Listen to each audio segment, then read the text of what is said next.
नमस्कार विद्यार्थी मित्रांनो, स्वागत आहे तुमचं आमच्या स्टडी डायरीच्या यूट्यूब चॅनलमध्ये। विद्यार्थी मित्रांनो, लॉ सीईटी 3 इयर आणि लॉ सीईटी 5 इयर तयारी करण्यासाठी आपण आपल्या चॅनलवर कायदेशीर कारणमीमांसा लीगल रिझनिंग या टॉपिकवर महत्त्वाची लेक्चर सिरीज चालू केलेली आहे। विद्यार्थी मित्रांनो, फौजदारी खटल्यातील काही महत्त्वाच्या तत्वांवर आपण मागच्या लेक्चरमध्ये IMP क्वेश्चनचा अभ्यास केलेला आहे। तर विद्यार्थी मित्रांनो, आजच्या व्हिडिओमध्ये आपण लॉ ऑफ टॉर्ट्स म्हणजे अपकृत्याचा कायदा याचा आपण अभ्यास करणार आहोत। महत्त्वाची प्रश्नांची उत्तरे आपण पाहणार आहोत। सीईटी सेल आपल्याला लॉ सीईटीमध्ये कशा प्रकारची प्रश्न विचारतात तेही आपण आपल्या या लेक्चरमध्ये पाहणार आहोत। तर विद्यार्थी मित्रांनो, व्हिडिओला शेवटपर्यंत पहा, जेणेकरून तुम्हाला लॉ सीईटीच्या परीक्षेमध्ये अपकृत्याचा कायदा म्हणजे लॉ ऑफ टॉर्ट्सवर कोणकोणत्या प्रकारे प्रश्न विचारतात ते लक्षात येईल। विद्यार्थी मित्रांनो, लॉ ऑफ टॉर्ट्सचा अभ्यास करत असताना आपल्याला सीईटीच्या पॉइंट ऑफ व्ह्यूने काही महत्त्वाची उदाहरणं घ्यायची आहेत। तर विद्यार्थी मित्रांनो, यामध्ये आपण प्रॅक्टिससाठी काही उदाहरणं घेणार आहोत। तर त्याकरता आपल्याला कायदेशीर तत्व दिलं जाणार आहे आणि त्यावर एक सिच्युएशन दिली जाईल। त्याखाली 4 पर्याय दिले जातील आणि त्या 4 पर्यायामधून तुम्हाला योग्य पर्याय निवडायचा आहे। तर विद्यार्थी मित्रांनो, प्रश्न असा आहे, कायदेशीर तत्व आपल्याला असं सांगतं की कोणत्याही प्रकारचे कायदेशीर औचित्य नसताना एखाद्या व्यक्तीच्या जमिनीवर किंवा जमिनीशी संबंधित अधिकारांमध्ये अयोग्य प्रकारे हस्तक्षेप करणे म्हणजे अडथळा निर्माण करणे होय। अडथळ्यामुळे एखाद्या व्यक्तीला आघात, असुविधा किंवा नुकसान होते। याकरता सिच्युएशन अशी आहे, फिर्यादी हा एक हमरस्त्यावरून चालत असता एका घराच्या खिडकीची काच खाली पडली व फिर्यादीच्या हाताला त्यामुळे जखम झाली। घराची हवाई हल्ल्यामध्ये बरेच नुकसान, पडझड झाली होती।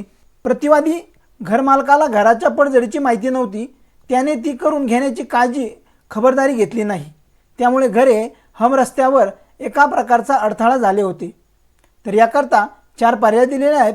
पहिला पर्याय आहे, प्रतिवादीला जबाबदार धरले जाणार नाही कारण फिर्यादीने सावधानतेने चालायला हवे होते। त्यानंतर पर्याय क्रमांक बी, प्रतिवादीला जबाबदार धरले जाणार नाही कारण प्रतिवादी घरमालकाच्या घराच्या पडझडीची माहिती नव्हती। प्रतिवादीला जबाबदार धरले जाईल कारण त्याने योग्य ती काळजी घेतली नाही आणि वरीलपैकी काही नाही।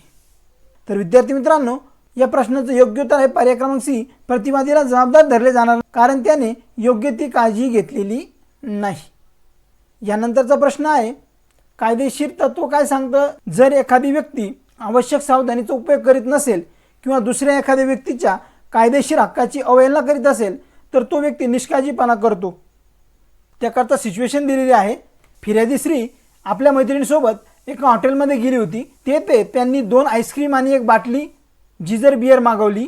आईस्क्रीमवर जिंजर बियर ओतून खायची असते म्हणून ती ओतली असता बियरची बाटलीमधून एक गांडूळ आईस्क्रीममध्ये सापडले। प्रतिवादीच्या कारखान्यामध्ये बियर बाटल्या तयार होत असत। आईस्क्रीममध्ये गांडूळ पाहून फिर्यादीला घृणा वाटली, त्याचा धक्क्याचा परिणाम तिला गॅस्ट्रोइंटेरिक हा आजार झाला। विद्यार्थी मित्रांनो, याकरता 4 पर्याय दिले आहेत। प्रतिवादीने बाटल्या तयार करीत असताना निष्काळजीपणा केला नाही।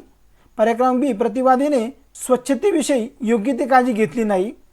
पर्याय क्रमांक सी, प्रतिवादीने निष्काळजीपणा केला असे म्हणता येणार नाही आणि वरीलपैकी काही नाही। या प्रश्नाचं योग्य उत्तर आहे पर्याय क्रमांक बी, प्रतिवादीने स्वच्छतेविषयी योग्य ती काळजी घेतली नाही। पुढचा प्रश्न आहे, यामध्ये कायदेशीर तत्व असं सांगतं, न टाळता येणारा अपघात म्हणजे जेव्हा योग्य ती काळजी, सावधानता आणि कुशलता वापरलेली असते तरी पण अपघात होतोच, म्हणजे हा अपघात शारीरिकदृष्ट्या न टाळता येण्याजोगा असतो।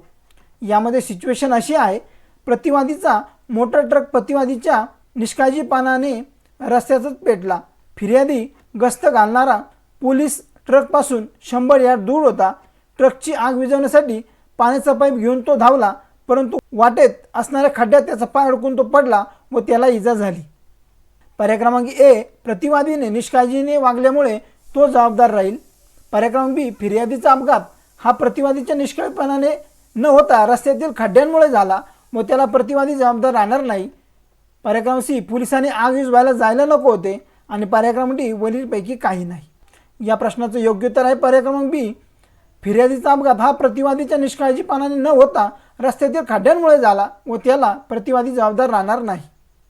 पुढचा प्रश्न आहे, कोणत्याही प्रकारचे नुकसान न होता वैध अधिकारांचा भंग झाला तर दावा लावता येतो.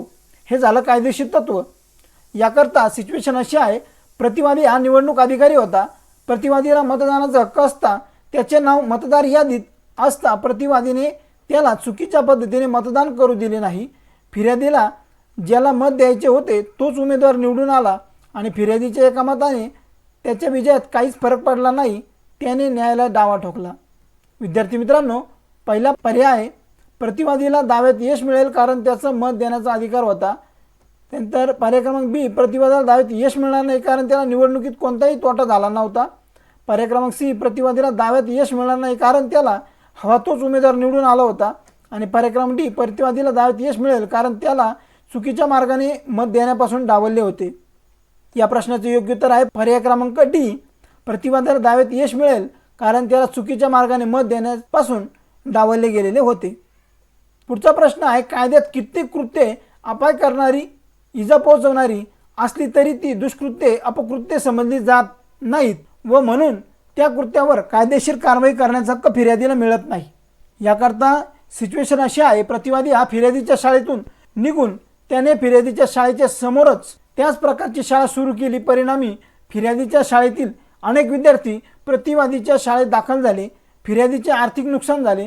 त्यामुळे फिर्यादीने न्यायालयात दावा ठोकला. याकरता 4 पर्याय आहेत.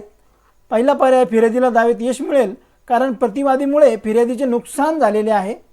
पर्याय क्रमांक बी, फिर्यादीला दाव्यात यश मिळेल कारण प्रतिवादीने त्याच्या कायदेशीर हक्कावर गदा आणली. पर्याय क्रमांक सी, फिर्यादीला दाव्यात यश मिळेल कारण प्रतिवादीने त्याचा हक्क भंग केला. पर्याय क्रमांक डी, फिर्यादीला दाव्यात यश मिळणार नाही कारण प्रतिवादीने शाळा काढून फिर्यादीच्या कोणत्याही कायदेशीर हक्कावर गदा आणली नाही. विद्यार्थी मित्रांनो, पर्याय क्रमांक डी हा बरोबर आहे. फिर्यादीला दाव्यात यश मिळणार नाही कारण प्रतिवादीने शाळा काढून फिर्यादीवर कोणत्याही कायदेशीर हक्कावर गदा आणली नाही. पुढचा प्रश्न आहे, ज्यावेळी एखादी व्यक्ती एखाद्या कार्यास आपली सहमत देते किंवा त्या कार्यातली हानी सहन करण्याची जोखीम आपल्यावर घेते तेव्हा ती व्यक्ती त्या कार्याच्या हानीबाबत कार्यवाही करू शकत नाही. याकरता सिच्युएशन आहे, एका अमेरिकन केसमध्ये हमर रस्त्यावर दारूची आतिषबाजी करत असताना फिर्यादीला स्फोटाने इजा झाली. वास्तविक प्रतिवादीने आतिषबाजी करताना योग्य ती काळजी योग्य त्या प्रमाणात घेतली होती. फिर्यादीला इजा झाल्यामुळे फिर्यादीने न्यायालयात दावा ठोकला. याकरता 4 पर्याय दिले आहेत. प्रतिवादीला दोषी धरले जाईल कारण त्याच्यामुळे फिर्यादीला इजा झाली. पर्याय क्रमांक बी, प्रतिवादीला दोषी धरले जाईल कारण त्याने हमर रस्त्यावर आतिषबाजी केली होती. पर्याय क्रमांक सी, प्रतिवादीला निर्दोष म्हणून सोडण्यात येईल कारण फिर्यादीने आतिषबाजी पोहोचण्यासाठी स्वकुशीने हजर राहिले होते व त्या अपकृत्यामधील जोखमीची त्यांना पूर्ण जाणीव होती. आणि पर्याय क्रमांक डी, वरीलपैकी काही नाही. या प्रश्नाचं योग्य उत्तर आहे पर्याय क्रमांक सी, प्रतिवादीला निर्दोष म्हणून सोडण्यात येईल कारण फिर्यादी आतिषबाजी पाहण्यासाठी स्वकुशीने हजर राहिले व त्या अपकृत्यामधील जोखमीची त्यांना पूर्ण जाणीव होती. विद्यार्थी मित्रांनो, पुढचा प्रश्न आहे, टॉर्ट म्हणजे टिंबटिंब असा आहे. तर या प्रश्नाचं उत्तर शोधण्यासाठी आपल्याला 4 पर्याय दिले आहेत. पर्याय क्रमांक ए, एक सामान्य चूक. पर्याय क्रमांक बी, नागरी चूक. पर्याय क्रमांक सी, गुन्हा. आणि पर्याय क्रमांक डी, कराराचा भंग. विद्यार्थी मित्रांनो, प्रश्नाचं योग्य उत्तर आहे पर्याय क्रमांक बी, नागरी चूक. टॉर्ट म्हणजे नागरी चूक आहे. पुढचा प्रश्न आहे, खालीलपैकी कोणते विधान चुकीचे आहे. याकरता 4 पर्याय दिलेले आहेत. टॉर्ट ही खाजगी चूक आहे. टॉर्ट ही सार्वजनिक चूक आहे. काही चुका या दोन्ही अत्याचार आणि गुन्हे आहेत. शेवटचा पर्याय वरीलपैकी सर्व. तर या प्रश्नाचं योग्य उत्तर आहे पर्याय क्रमांक बी, टॉर्ट ही सार्वजनिक चूक आहे. पुढचा प्रश्न आहे, पिजन होल सिद्धांत कोणी मांडला. तर याकरता 4 नावं आपल्याला दिलेली आहेत. Roscoe pound. त्यानंतर पर्याय क्रमांक बी, लॉर्ड डेनिंग. पर्याय क्रमांक सी, साल्मन. पर्याय क्रमांक डी, अर्नेस्ट हेमिंग्वे. विद्यार्थी मित्रांनो, पर्याय क्रमांक सी, साल्मन यांनी पिजन होल सिद्धांत मांडला. पुढचा प्रश्न आहे, डॅमनम साइन इंजुरिया या तत्वाचा खालीलपैकी कोणत्या प्रकारांमध्ये तत्वात समावेश केलेला आहे. 4 पर्याय आहेत. पहिला आहे रायलँड्स विरुद्ध फ्लेचर. पर्याय क्रमांक बी, MC मेहता विरुद्ध भारत संघ. पर्याय क्रमांक सी, ग्लॉसेस्टर व्याकरणशाळा प्रकरण. पर्याय क्रमांक डी, ॲशबी विरुद्ध व्हाईट. पर्याय क्रमांक सी, ग्लॉलेस्टर व्याकरणशाळा प्रकरण. या प्रकरणामध्ये डॅमनम साइन इंजुरिया या तत्वाचा समावेश आहे. यामध्ये प्रश्न असा आहे, लॅटिन भाषेमध्ये एक म्हण आपल्याला दिलेली आहे, एक्स टुर्पी कॉसा नॉन ऑर्टिटूर ॲक्टो या म्हणीचा अर्थ काय होतो? यामध्ये आपल्याला 3 पर्याय दिलेले आहेत. अनैतिक कारणांमुळे कोणतीही कृती उद्भवत नाही, त्यानंतर कोणताही माणूस त्याला स्वइच्छेने मिळालेला अधिकार लागू करू शकत नाही आणि जोखमीचे फक्त ज्ञान संमती देत नाही. आणि विद्यार्थी मित्रांनो, या म्हणीचा अर्थ अनैतिक कारणांमुळे कोणतीही कृती उद्भवत नाही, म्हणजे पर्याय क्रमांक ए बरोबर असणार आहे. विद्यार्थी मित्रांनो, यानंतरचा प्रश्न आपण पाहूया. डॉक्टर आणि रुग्ण यामधील संबंध हे टिंबटिंब आहेत. तर याकरता आर्थिक संबंध, विश्वासू संबंध, अधिकृत संबंध आणि वरीलपैकी सर्व. तर विद्यार्थी मित्रांनो, या प्रश्नाचं योग्य उत्तर आहे पर्याय क्रमांक बी, विश्वासू संबंध. त्यानंतरचा प्रश्न आहे, टॉर्चच्या दाव्यामध्ये खालीलपैकी कोणता वैध बचाव आहे? यामध्ये तृतीय पक्षाची कृती, त्यानंतर देवाची कृती, त्यानंतर निसर्गाचा कायदा आणि चौथा आहे ऐच्छिक माफीचा कायदा. तर यामध्ये विद्यार्थी मित्रांनो, पर्याय क्रमांक बी बरोबर आहे. देवाची कृती हे टॉर्चच्या दाव्यामध्ये वैध बचाव आहे. यानंतरचा प्रश्न आहे विद्यार्थी मित्रांनो, कायदेशीर शब्दात अलिबी म्हणजे काय? तर याकरता 4 पर्याय दिले आहेत. पर्याय क्रमांक 1 आहे संरक्षण, पर्याय क्रमांक 2 आहे गुन्हा, पर्याय क्रमांक 3 आहे पुरावा आणि पर्याय क्रमांक 4 आहे टॉर्ट. तर विद्यार्थी मित्रांनो, संरक्षण याला कायदेशीर शब्दात अलिबी असे म्हणतात. त्यानंतर विद्यार्थी मित्रांनो, खालीलपैकी कोणता पर्याय ॲक्ट ऑफ गॉडशी सर्वात जवळून जोडलेला आहे? यामध्ये फोर्स मेजर, त्यानंतर दुसरा आहे विस मेजर, त्यानंतरचा पर्याय आहे सुरुवात आणि चौथा आहे अल्मोरा. यामध्ये बी हा पर्याय बरोबर आहे. यानंतरचा प्रश्न आहे विद्यार्थी मित्रांनो, नुकसान टिंबटिंब यामध्ये दिले जात नाही. तर याकरता 4 पर्याय आहेत. गुन्हेगारी वर्तन, मानहानीची प्रकरणे, कराराचा भंग आणि उपद्रव. तर गुन्हेगारी वर्तन यामध्ये नुकसान दिले जात नाही. पुढचा प्रश्न आहे, टॉर्ट फेसर म्हणून कोणाला ओळखले जाते? यामध्ये 4 पर्याय आहेत. पर्याय क्रमांक ए, ज्या व्यक्तीच्या अधिकारांचे उल्लंघन झाले आहे. त्यानंतर पर्याय क्रमांक बी आहे अत्याचार करणारी व्यक्ती, पर्याय क्रमांक सी आहे अत्याचारामुळे पीडित व्यक्ती आणि पर्याय क्रमांक डी आहे नुकसान भरपाई देणारी व्यक्ती. तर विद्यार्थी मित्रांनो, टॉर्ट फेसर म्हणजे अत्याचार करणारी व्यक्ती असा या प्रश्नाचा अर्थ आहे. त्यानंतर विद्यार्थी मित्रांनो, खालीलपैकी कोणती जोडी बरोबर आहे? यामध्ये आहे निर्णय कर्जदार म्हणजे डिक्रीधारक, त्यानंतर कर्जदार, जामीनदार, त्यानंतर जामीनदार आणि जामीन आणि विमाकर्ता आणि विश्वस्त. तर विद्यार्थी मित्रांनो, यापैकी पर्याय क्रमांक ए निर्णय कर्जदार म्हणजे डिक्रीधारक, त्याला आपण डीएच म्हणतो आणि घेणारा जो असतो तर त्याला आपण रुनको म्हणतो. अशा प्रकारे विद्यार्थी मित्रांनो, या प्रश्नाचं योग्य उत्तर आहे पर्याय क्रमांक ए. पुढचा प्रश्न आहे विद्यार्थी मित्रांनो, क्वाय फॅक्ट पर ॲलियम फॅक्ट पर से ही एक लॅटिन संज्ञा आहे आणि याचा काय अर्थ आहे ते आपल्याला सांगायचं आहे. तर याकरता 4 पर्याय आहेत. पर्याय क्रमांक ए आहे वस्तुस्थितीचा संदर्भानुसार अर्थ लावायचा आहे.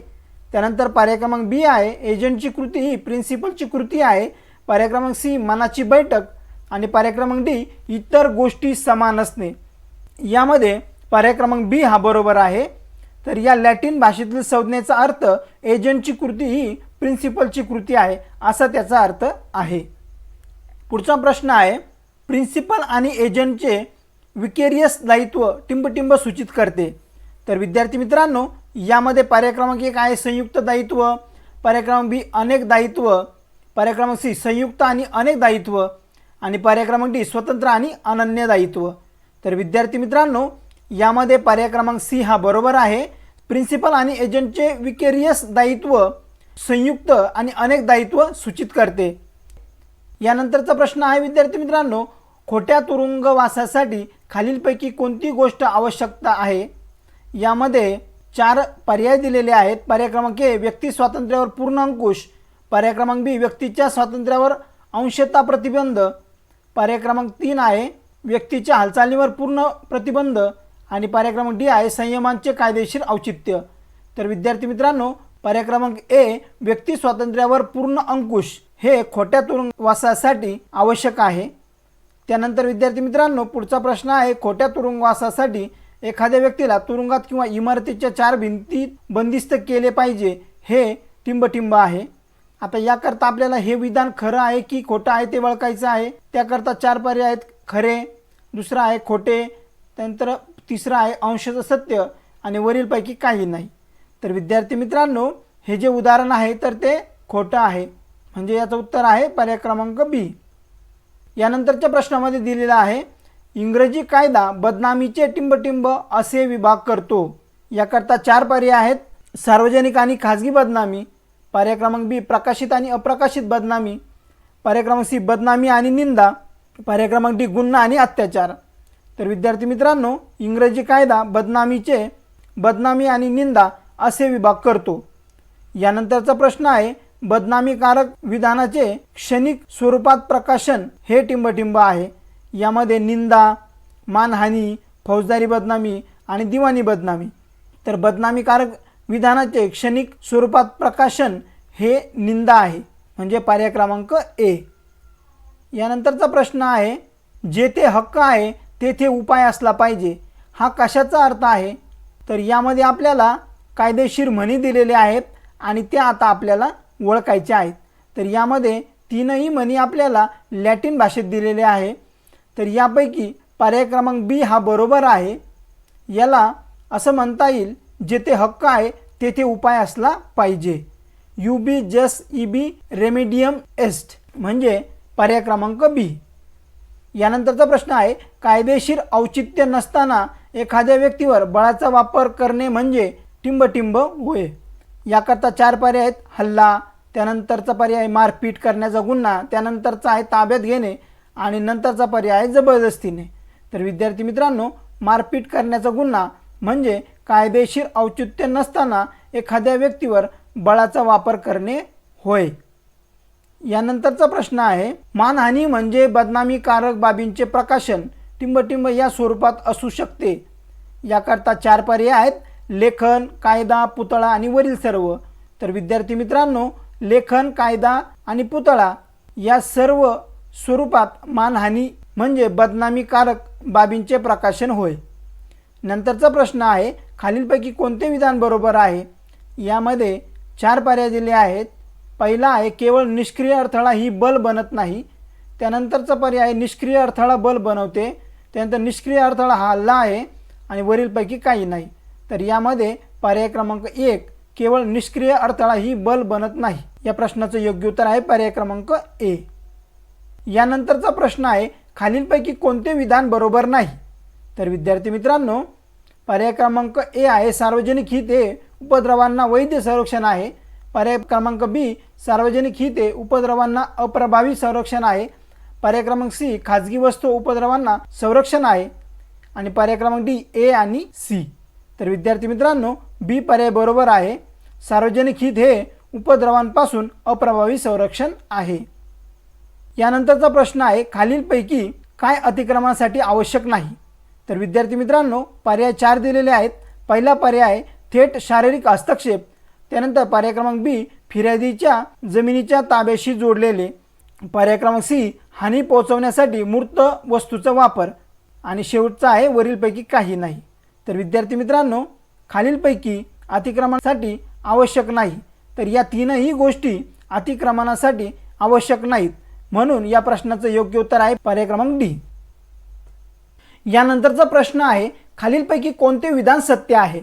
तर याकरता विद्यार्थी मित्रांनो, आपल्याला 4 पर्याय दिले आहेत. दुसऱ्याच्या जमिनीवर झाड लावणे हा उपद्रव आहे. त्यानंतरचा पर्याय आहे दुसऱ्याच्या जमिनीवर झाड लावणे हा अतिक्रमण आहे. तिसरा पर्याय दिलेला आहे दुसऱ्याच्या जमिनीवर झाड लावणे म्हणजे निष्काळजीपणा आहे आणि पर्याय क्रमांक 4 दिलेला आहे वरील सर्व. तर विद्यार्थी मित्रांनो, या प्रश्नाचं योग्य उत्तर असणार आहे पर्याय क्रमांक बी दुसऱ्याच्या जमिनीवर झाड लावणे हा अतिक्रमण आहे. त्यानंतरचा प्रश्न दिलेला आहे खालीलपैकी कोणते कृत्य उपद्रवाचे कारण बनते? यामध्ये पहिला आहे शेजाऱ्यांच्या जागेवर दगडफेक करणे, दुसरा आहे दुसऱ्या व्यक्तीच्या मालमत्तेवर कार पार्क करणे, तिसरा आहे जुन्या घराचे दुसऱ्याच्या दारासमोर दगड पडू देणे आणि चौथा पर्याय आहे वरील सर्व. तर विद्यार्थी मित्रांनो, यापैकी जुन्या घराचे दुसऱ्याच्या दारासमोर दगड पडून देणं म्हणजे उपद्रवाचे कारण बनते. यानंतरचा प्रश्न आहे अतिक्रमण म्हणजे एखाद्याच्या मालमत्तेच्या ताब्यात हस्तक्षेप करणे, उपद्रव, यालाच आपण काय म्हणतो? तर विद्यार्थी मित्रांनो, याकरता 4 पर्याय दिले आहेत. यामधला पहिला पर्याय मालमत्तेच्या मालकीचे हस्तक्षेप, त्यानंतर दुसरा पर्याय मालमत्तेच्या वापरात हस्तक्षेप, तिसरा पर्याय मालमत्तेच्या विक्रीत हस्तक्षेप आणि चौथा पर्याय दिला आहे मालमत्तेवर बांधलेल्या संरचनांमध्ये हस्तक्षेप। तर विद्यार्थी मित्रांनो, पर्याय क्रमांक बी हा बरोबर असणार आहे, मालमत्तेच्या वापरात हस्तक्षेप। यानंतरचा प्रश्न असणार आहे विद्यार्थी मित्रांनो, खालील उपद्रव सिद्ध करण्यासाठी कोणत्या गोष्टींची आवश्यकता आहे? यामध्ये पहिला पर्याय अवास्तव हस्तक्षेप, दुसरा पर्याय जमिनीचा वापर किंवा उपभोग यामध्ये हस्तक्षेप, तिसरा पर्याय नुकसान आणि चौथा पर्याय दिला आहे वरील सर्व। तर विद्यार्थी मित्रांनो, या प्रश्नाचं योग्य उत्तर आहे पर्याय क्रमांक डी। तर विद्यार्थी मित्रांनो, खाजगी उपद्रव सिद्ध करण्यासाठी अवास्तव हस्तक्षेप, जमिनीचा वापर किंवा उपभोग यामध्ये हस्तक्षेप आणि नुकसान या तीनही गोष्टींची आवश्यकता आहे, म्हणून या प्रश्नाचं योग्य उत्तर असणार आहे पर्याय क्रमांक डी। यानंतरचा प्रश्न दिलेला आहे, खालीलपैकी कोणता एक प्रकारचा उपद्रव नाही? तर याकरता 4 पर्याय दिले आहेत। पहिला पर्याय खाजगी उपद्रव, दुसरा पर्याय सामान्य उपद्रव, तिसरा पर्याय सार्वजनिक उपद्रव आणि चौथा आहे तृतीय पक्षाचा उपद्रव। तर विद्यार्थी मित्रांनो, पर्याय क्रमांक डी हा बरोबर आहे, तृतीय पक्षाचा उपद्रव हा उपद्रव नाही, म्हणून या प्रश्नाचं योग्य उत्तर असणार आहे पर्याय क्रमांक डी। यानंतरचा प्रश्न आहे, खालीलपैकी टिंबटिंब अतिक्रमण होण्याचे माध्यम असू शकत नाही। याकरता 4 पर्याय आहेत। पहिला आहे वास, दुसरा आहे कंपन, तिसरा आहे आवाज आणि चौथा आहे वरील सर्व। तर विद्यार्थी मित्रांनो, वास, कंपन, आवाज अतिक्रमण होण्याचे माध्यम असू शकत नाही, म्हणून पर्याय क्रमांक डी बरोबर आहे। त्यानंतरचा प्रश्न आहे, डी मिनिमिज नॉन कुरेट लेक्स म्हणजे काय? ही एक कायदेशीर म्हण आहे आणि याचा काय अर्थ होतो ते आपल्याला सांगायचं आहे। तर इथे तुम्हाला अगोदर पर्याय वाचून घ्यायचे आहेत। कायद्याच्या अंमलबजावणीसाठी किमान इजा आवश्यक आहे। त्यानंतरचा पर्याय आहे कायदा क्षुल्लक बाबी विचारात घेत नाही। त्यानंतर तिसरा पर्याय आहे कायदा प्रामुख्याने उपचारात्मक आहे आणि चौथा आहे वरीलपैकी काही नाही। तर या कायदेशीर म्हणीचा योग्य अर्थ आहे कायदा क्षुल्लक बाबी विचारात घेत नाही। यानंतरचा प्रश्न आहे, खालीलपैकी उपद्रवाचे कोणते वैध संरक्षण आहे? याकरता 4 पर्याय देण्यात आले आहेत। पहिला आहे वाजवी काळजी घेणे, दुसरा आहे जवळपास कारण, तिसरा आहे न्याय आणि न्याय काळजी आणि चौथा आहे वरीलपैकी काही नाही। तर विद्यार्थी मित्रांनो, उपद्रवाचे वैध संरक्षण या तीनही पर्यायांपैकी नाहीये, म्हणून पर्याय क्रमांक डी हा बरोबर असणार आहे, वरीलपैकी नाही। यानंतरचा प्रश्न आहे, दुर्भावनापूर्ण खटल्यात टिंबटिंब हे समाविष्ट आहे। तर यामध्ये 4 पर्याय देण्यात आले आहेत। पहिला आहे अयशस्वी फौजदारी कारवाईची रचना, त्यानंतर यशस्वी फौजदारी कारवाई रचना, त्यानंतरचा पर्याय अयशस्वी दिवाणी कार्यवाहीची रचना आणि चौथा आहे यशस्वी दिवाणी कार्यवाहीची रचना।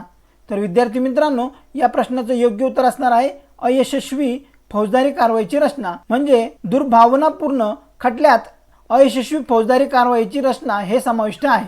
यानंतरचा प्रश्न आहे, दुष्ट म्हणजे काय? याकरता 4 पर्याय देण्यात आले आहेत। पहिला पर्याय अयोग्य किंवा चुकीचा हेतू, दुसरा पर्याय अप्रचलित कृती, तिसरा आहे क्यूड प्रो को ॲक्शन आणि चौथा आहे वरीलपैकी काही नाही। तर विद्यार्थी मित्रांनो, दुष्ट म्हणजे अयोग्य किंवा चुकीचा हेतू।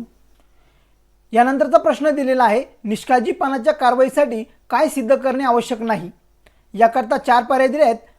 पहिला पर्याय काळजी घेण्याचे कर्तव्य, दुसरा पर्याय काळजीच्या कर्तव्याचे उल्लंघन आणि तिसरा पर्याय परिणामी नुकसान आणि चौथा आहे वरीलपैकी काही नाही। तर विद्यार्थी मित्रांनो, या तीनही पर्यायापैकी कोणताही पर्याय बरोबर नाही, म्हणून पर्याय क्रमांक डी हा बरोबर आहे, वरीलपैकी काही नाही। त्यानंतरचा प्रश्न आहे, डोनोग्यू विरुद्ध स्टीव्हन्सनच्या बाबतीत काळजी घेण्याचे कर्तव्याचे तत्व कोणी मांडले? याकरता 4 पर्याय दिले आहेत। पहिला आहे लॉर्ड डेनिंग, दुसरा आहे लॉर्ड ॲटकिन्स, तिसरा आहे लॉर्ड ब्लॅकस्टोन आणि चौथा आहे लॉर्ड मॅकमिलन। तर विद्यार्थी मित्रांनो, पर्याय क्रमांक 2 लॉर्ड ॲटकिन्स हा बरोबर आहे। लॉर्ड ॲटकिन्स यांनी डोनोग्यू विरुद्ध स्टीव्हन्सच्या बाबतीत काळजी घेण्याचे कर्तव्याचे तत्व मांडले। यानंतरचा प्रश्न आहे, रेस इप्सा लोक्युटर म्हणजे काय? तर याकरता आपल्याला 4 पर्याय देण्यात आलेले आहेत। प्रत्येक क्रियेचे समान आणि विरुद्ध प्रतिक्रिया असते, दुसरा आहे गोष्ट स्वतःच बोलते, तिसरा आहे प्रत्येक कायदेशीर दुखापतीसाठी कायदेशीर उपाय असतात आणि चौथा आहे वरीलपैकी काही नाही। तर विद्यार्थी मित्रांनो, या प्रश्नाचं योग्य उत्तर आहे पर्याय क्रमांक बी, गोष्ट स्वतःच बोलते असं या लॅटिन भाषेतील संज्ञेचा अर्थ होतो। यामुळे विद्यार्थी मित्रांनो, पर्याय क्रमांक बी हा बरोबर आहे। यानंतरचा प्रश्न आहे विद्यार्थी मित्रांनो, संमिश्र टॉट फेजरच्या दायित्वाचे स्वरूप टिंबटिंब आहे. याकरता 4 पर्याय दिले आहेत. संयुक्त दायित्व, अनेक दायित्व, त्यानंतर संयुक्त आणि अनेक दायित्व आहे आणि कोणताही जबाबदारी नाही. तर विद्यार्थी मित्रांनो, या प्रश्नाचं योग्य उत्तर आहे पर्याय क्रमांक सी, संयुक्त आणि अनेक दायित्व. संमिश्र टॉट फेजरच्या दायित्वाचे स्वरूप संयुक्त आणि अनेक दायित्व असं आहे. त्यानंतर विद्यार्थी मित्रांनो, पुढचा प्रश्न देण्यात आलेला आहे. खालीलपैकी कोणी रॉयलँडच्या विरुद्ध फ्लेचरच्या बाबतीत कठोर दायित्व नियम मांडला? याकरता आपल्याला 4 नावं देण्यात आलेली आहे. त्यापैकी पहिला आहे Lord Atkins, Lord salmon, Lord Blackburn आणि लॉर्ड डेनिंग. विद्यार्थी मित्रांनो, लॉर्ड ब्लॅकबर्न यांनी रॉयलँड्स विरुद्ध फ्लेचरच्या बाबतीत कठोर दायित्व हा नियम मांडला. त्यानंतर विद्यार्थी मित्रांनो, यानंतरचा प्रश्न आहे खालीलपैकी काय कठोर दायित्वासाठी आवश्यक नाही? याकरता 4 पर्याय देण्यात आले आहेत. पहिला आहे एखाद्या व्यक्तीने स्वतःच्या जमिनीवर आणलेली धोकादायक वस्तू. त्यानंतरचा पर्याय जमिनीवरून धोकादायक वस्तू निसटणे. त्यानंतरचा पर्याय जमिनीचा नैसर्गिक वापर न करणे आणि चौथा पर्याय रक्षकाच्या दोषामुळे धोकादायक वस्तू बाहेर पडणे. तर विद्यार्थी मित्रांनो, कठोर दायित्वासाठी रक्षकाच्या दोषामुळे धोकादायक वस्तू बाहेर पडणे हे आवश्यक नाही, म्हणून पर्याय क्रमांक डी हा बरोबर आहे. त्यानंतरचा प्रश्न आहे खालीलपैकी कोणता जमिनीचा गैरनैसर्गिक वापर नाही? याकरता 4 पर्याय देण्यात आले आहेत. पहिला पर्याय निवासी जमिनी शेजारील जलाशयात मोठ्या प्रमाणात पाणी जमा करणे. त्यानंतर पर्याय क्रमांक बी आहे राहत्या घरात गॅसचा पुरवठा. त्यानंतर पर्याय क्रमांक सी आहे निवासी जमिनीवरील विषारी झाडे वाढवणे. आणि पर्याय क्रमांक डी आहे वन्य प्राण्याला प्राणीव पाणी म्हणून पाळणे. तर विद्यार्थी मित्रांनो, पर्याय क्रमांक बी हा बरोबर आहे. राहत्या घराचा गॅसचा पुरवठा हे जमिनीचं गैरनैसर्गिक वापर नाही. विद्यार्थी मित्रांनो, यानंतरचा प्रश्न देण्यात आलेला आहे खालीलपैकी कोणते नियम कठोर दायित्व याला अपवाद आहेत? याकरता 4 पर्याय देण्यात आले आहेत. देवाची कृती, फिर्यादीची स्वतःची चूक, त्यानंतर तृतीय पक्षाचा कायदा आणि वरीलपैकी सर्व. तर विद्यार्थी मित्रांनो, देवाची कृती, फिर्यादीची स्वतःची चूक आणि तृतीय पक्षाचा कायदा या तीनही गोष्टी कठोर दायित्वाला अपवाद आहेत, म्हणून पर्याय क्रमांक डी हा बरोबर आहे. त्यानंतरचा प्रश्न आहे खालीलपैकी कोणत्या प्रकरणाने भारतात प्रथम संपूर्ण उत्तरदायित्व नियम लावला? याकरता 4 पर्याय देण्यात आले आहे. भोपाळ गॅस दुर्घटना प्रकरण. त्यानंतर दुसरा पर्याय रॉयलँड्स विरुद्ध फ्लेचर. तिसरा पर्याय MC मेहता विरुद्ध भारत संघ. चौथा आहे Indian council for enviro legal action विरुद्ध युनियन ऑफ भारत. तर विद्यार्थी मित्रांनो, यामधील पर्याय क्रमांक सी हा बरोबर आहे. MC मेहता विरुद्ध भारत संघ या प्रकरणाने भारतात प्रथम संपूर्ण दायित्व नियम लावला. विद्यार्थी मित्रांनो, यानंतरचा प्रश्न आहे खालीलपैकी कोणते प्रकरण ओलियम गॅस गळती प्रकरण म्हणून ओळखले जाते? याकरता 4 पर्याय देण्यात आलेली आहेत. भोपाळ गॅस दुर्घटना प्रकरण, त्यानंतर रॉयलँड्स विरुद्ध फ्लेचर, त्यानंतर MC मेहता विरुद्ध भारत संघ आणि Indian council for enviro legal action विरुद्ध युनियन ऑफ भारत. तर विद्यार्थी मित्रांनो, पर्याय क्रमांक सी MC मेहता विरुद्ध भारत संघ हा पर्याय बरोबर आहे. या प्रकरणाने ओलियम गॅस गळती प्रकरण असं याला ओळखलं जातं. यानंतरचा प्रश्न आहे खालीलपैकी कोणत्या खटल्यात सर्वोच्च न्यायालयाने पॉल्युटर पेस्ट तत्व मान्य केले? याकरता 4 पर्याय देण्यात आलेले आहेत. पहिला पर्याय आहे भोपाळ गॅस दुर्घटना प्रकरण. दुसरं रॉयलँड्स विरुद्ध फ्लेचर प्रकरण. त्यानंतर तिसरा आहे MC मेहता विरुद्ध भारत संघ प्रकरण आणि चौथा आहे Indian council for enviro legal action विरुद्ध युनियन ऑफ इंडिया. तर विद्यार्थी मित्रांनो, यामधील पर्याय क्रमांक सी MC मेहता विरुद्ध भारत संघ हा पर्याय बरोबर आहे. यानंतरचा प्रश्न आहे खालीलपैकी कोणत्या न्यायाधीशाने MCच्या ऐतिहासिक प्रकरणात मेहता विरुद्ध भारत संघ बहुमतांचे मत लिहिले? याकरता विद्यार्थी मित्रांनो 4 पर्याय दिले आहेत. यामधला पहिला पर्याय न्यायमूर्ती VR कृष्णा अय्यर. त्यानंतरचा पर्याय न्यायमूर्ती सौमित्र सेन. त्यानंतरचा पर्याय न्यायमूर्ती PN भगवती आणि चौथा पर्याय न्यायमूर्ती YV चंद्रचूड. तर विद्यार्थी मित्रांनो, यापैकी पर्याय क्रमांक सी हा बरोबर आहे. न्यायमूर्ती PN भगवती यांनी MCच्या ऐतिहासिक प्रकरणात मेहता विरुद्ध भारत संघ बहुमताचे मत लिहिले.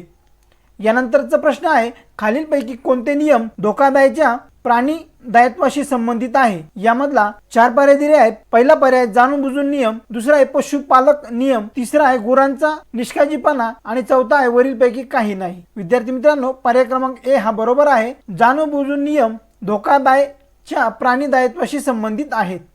विद्यार्थी मित्रांनो, यानंतरचा प्रश्न आहे गुरेढोरे दुसऱ्या व्यक्तीच्या मालमत्तेत प्रवेश करतात, गुरेढोरे मालक कोणत्या छळासाठी जबाबदार असतील? याकरिता 4 पर्याय दिलेले आहेत। पहिला पर्याय गुरांचे अतिक्रमण, त्यानंतर दुसरा पर्याय जाणून बुजून अतिक्रमण, तिसरा आहे जंगली अतिक्रमण आणि चौथा आहे वरीलपैकी काही नाही। तर विद्यार्थी मित्रांनो, यामधील पर्याय क्रमांक ए हा बरोबर आहे, गुरांचे अतिक्रमण। पुढचा प्रश्न आहे दुर्भावनापूर्ण खटल्याच्या बाबतीत पुराव्याचे वजह टिंबटिंब यावर असते। याकरता 4 पर्याय दिलेले आहेत। पहिला आहे फिर्यादी, दुसरा आहे प्रतिवादी, तिसरा आहे ॲमिकस क्युरी आणि चौथा आहे सरकारी वकील। तर विद्यार्थी मित्रांनो, पर्याय क्रमांक ए हा बरोबर आहे। दुर्भावनापूर्ण खटल्याच्या बाबतीत पुराव्याचे वजह फिर्यादी यावर असते। विद्यार्थी मित्रांनो, यानंतरचा प्रश्न आहे टॉर्चच्या कृतीमध्ये सामान्यतः उपलब्ध टिंबटिंब उपाय आहे। याकरता 4 पर्याय देण्यात आले आहे। पहिला आहे नुकसान, दुसरा आहे नुकसान आणि तुरुंगवास, तिसरा आहे कारावास आणि दंड, चौथा आहे प्रत्येक प्रकरणातील तथ्यांवर अवलंबून असते। तर विद्यार्थी मित्रांनो, पर्याय क्रमांक ए हा बरोबर आहे। टॉर्चच्या कृतीमध्ये सामान्यतः उपलब्ध नुकसान उपाय आहे। यानंतरचा प्रश्न आहे टॉर्चच्या कृतीसाठी खालीलपैकी कोणते नुकसान भरपाईचे वैध प्रकार आहेत? त्याकरता 4 पर्याय दिलेले आहेत। पहिला आहे नाममात्र नुकसान, दुसरा आहे तिरस्करणीय नुकसान, चौथा आहे अनुकरणीय नुकसान आणि पर्याय क्रमांक डी आहे वरील सर्व। तर विद्यार्थी मित्रांनो, पर्याय क्रमांक डी हा बरोबर आहे। नुकसान भरपाईचे वैध प्रकार नाममात्र नुकसान, त्यानंतर तिरस्करणीय नुकसान आणि अनुकरणीय नुकसान या प्रकारे 3 पर्याय आहेत। त्यामुळे या प्रश्नाचे उत्तर पर्याय क्रमांक डी असं आहे। यानंतरचा प्रश्न आहे टिंबटिंब हुकूम आहे। याकरता 4 पर्याय दिले आहेत। न्यायालयाचा आदेश, दुसरा आहे एक विशिष्ट सूट, पर्याय क्रमांक सी न्यायालयात दाखल केलेली विशेष याचिका आणि पर्याय क्रमांक डी रिटचे स्वरूप। तर विद्यार्थी मित्रांनो, न्यायालयाचा आदेश हा हुकूम आहे। याकरता पर्याय क्रमांक ए हा बरोबर असणार आहे। त्यानंतर पुढचा प्रश्न आहे खालीलपैकी कोणते कायदा मोटार वाहनांच्या अपघाताशी संबंधित दायित्वे नियंत्रित करतात? याकरता 4 कायदे दिले आहेत। पहिला आहे मोटार वाहन कायदा 1988, त्यानंतर दुसरा आहे मोटार वाहन विमा कायदा 1991, तिसरा आहे विमा कायदा 1938 आणि चौथा आहे सार्वजनिक दायित्व विमा कायदा 1991। तर विद्यार्थी मित्रांनो, याकरता पर्याय क्रमांक ए हा बरोबर आहे। खालीलपैकी मोटार वाहन कायदा 1988 हा कायदा मोटार वाहनांच्या अपघातासंबंधी दायित्वे नियंत्रित करतात। यानंतरचा प्रश्न आहे सदोष वस्तू किंवा अपुऱ्या सेवा कोणता कायदा ग्राहकांना निवारण प्रदान करतो? तर यामध्ये 4 पर्याय दिले आहेत। पहिला पर्याय ग्राहक संरक्षण कायदा 1986, दुसरा ग्राहक तक्रारी कायदा 1991, तिसरा वस्तूंमधील दोषांसाठी ग्राहकांचे संरक्षण आणि सेवा कायदा 2001 आणि चौथा आहे वरीलपैकी काही नाही। तर विद्यार्थी मित्रांनो, पर्याय क्रमांक ए हा बरोबर आहे। ग्राहक संरक्षण कायदा 1986 सदोष वस्तू किंवा अपुऱ्या सेवा ग्राहकांना निवारण प्रदान करतो। यानंतरचा प्रश्न आहे इन लोकस पॅरेंटिस या शब्दाचा अर्थ काय आहे? याकरता 4 पर्याय आहेत। पालकांच्या जागी, राष्ट्राचे पालक आणि पालकांचे दायित्व, त्यानंतर चौथा आहे प्रशासकीय मंडळाचे कार्य। तर विद्यार्थी मित्रांनो, पर्याय क्रमांक ए हा बरोबर आहे। इन लोकस पॅरेंटिस या शब्दाचा अर्थ पालकांच्या जागी असा होतो। यानंतरचा प्रश्न आहे पॅरेंट्स पॅट्री या शब्दाचा अर्थ काय आहे? याकरता 4 पर्याय दिले आहेत। पालकांच्या जागी, दुसरा आहे राष्ट्राचे पालक, विश्वासू संबंध आणि प्रशासकीय मंडळाची कृती। तर विद्यार्थी मित्रांनो, यामधील पर्याय क्रमांक बी हा बरोबर आहे, राष्ट्राचे पालक। त्यानंतरचा प्रश्न आहे सरकारद्वारे पर्यावरण संरक्षण योजनेचा विस्तार खालीलपैकी कोणता एक भाग म्हणून सादर करण्यात आला? तर याकरता 4 पर्याय दिले आहेत। विशेष आर्थिक क्षेत्र, इको सेन्सिटिव्ह क्षेत्र, विशेष संवेदनशील क्षेत्र आणि विशेष पर्यावरण क्षेत्र। तर विद्यार्थी मित्रांनो, पर्याय क्रमांक बी इको सेन्सिटिव्ह क्षेत्र हा बरोबर आहे। सरकारद्वारे पर्यावरण संरक्षण योजनेचा विस्तार इको सेन्सिटिव्ह क्षेत्र एक भाग म्हणून सादर करण्यात आलेला आहे। अशा प्रकारे विद्यार्थी मित्रांनो, आपण लॉ सीईटीच्या पॉईंट ऑफ व्ह्यूने जे महत्त्वाचे प्रश्न आहेत ते आपण पुढच्या लेक्चरमध्ये कव्हर करणार आहोत। तर विद्यार्थी मित्रांनो, तुम्ही जर लॉ सीईटी 3 इयर आणि लॉ सीईटी 5 इयरची तयारी करत असाल तर आमच्या या लेक्चर सिरीजला नक्की फॉलो करा आणि व्हिडिओ आवडला असेल तर लाईक करा, शेअर करा आणि चॅनलला सबस्क्राईब करा. धन्यवाद विद्यार्थी मित्रांनो.